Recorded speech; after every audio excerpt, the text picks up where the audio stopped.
And the same applies to the spouse. You know you love them, but you need to say it again and again.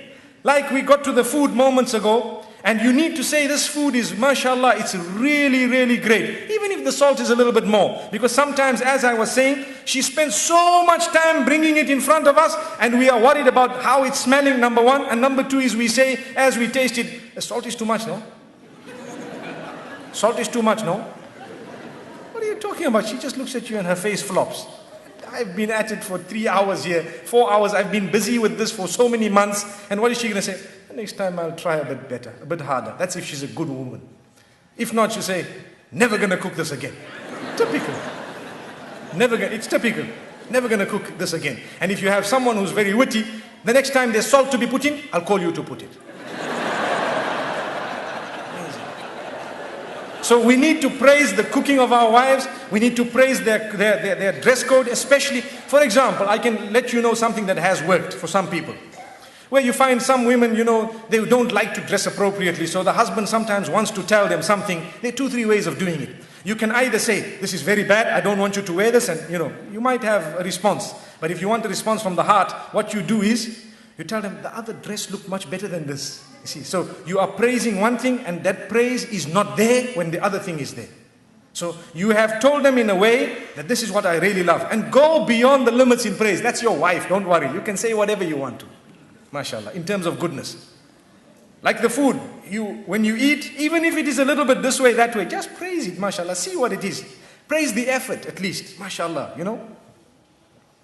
Let me tell you what has happened once. The Imam in the masjid said, you need to praise the cooking of your wife, just like I said now. So the man went home and he had this meal and he was looking at it and looking at his wife and smiling and all happy, mashallah, and excited and everything. And when he finished, he says, oh, it was awesome. And the wife says, what?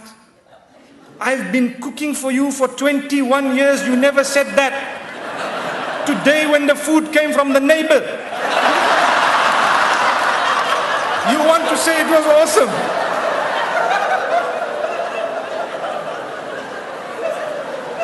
So he says, oh, I'm sorry about that. I didn't know.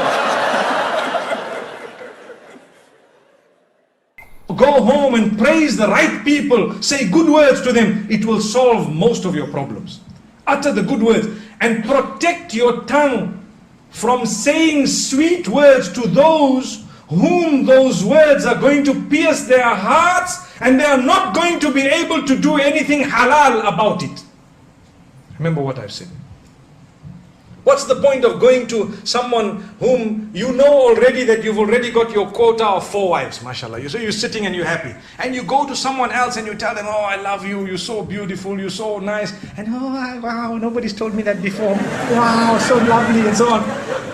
Is there any form of halal outcome of those statements? They said, today we went and we were told to come out and utter good words. So my darling, here's the best of words. Oh, you're gorgeous and so on. Believe me, who are you talking to? If you are uttering those beautiful words to a person whom they will be processed through in a way that they will want to do something about it which will never be halal, in that case we are sinning. Remember that. Like the man, they say the one man, and this is also a story that I've heard very recently. His wife tells him, listen, you know what, you have to tell me, you have to swear that you're going to be honest with me. He says, okay, I'm honest. Describe your love for me. So the man says, he thinks for a moment and he says, you know what? You are like my SIM card, I'm like the phone, Without you, I'm nothing. You know that. Wow.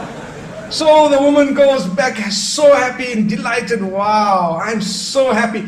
It's the sweetest, most romantic thing I've ever heard. Imagine, without a SIM card, what is a phone? How many of us have phones? No SIM card. Can you have a phone, no SIM card? You have a SIM card. So then he walks out, and as he's walking out, he says, and she's saying, wow, most romantic word I've ever heard. He says, she doesn't know my phone has a quad SIM. Allah protect us. What a dirty mind. What a dirty mind. But this is the problem with us today. We want to utter words that just soothe people's minds when we don't really mean them sometimes. Why would he have spoken about a dual sim or a quad sim if he was sincere? He wouldn't even have uttered that. May Allah protect us. So the reason I raise this is, I know some of the brothers are nudging each other to say there is a quad sim in the market, you know that? But that does not make the relationship any better. We need to know that when you say beautiful words, you need to make sure that you are uttering them to the right person.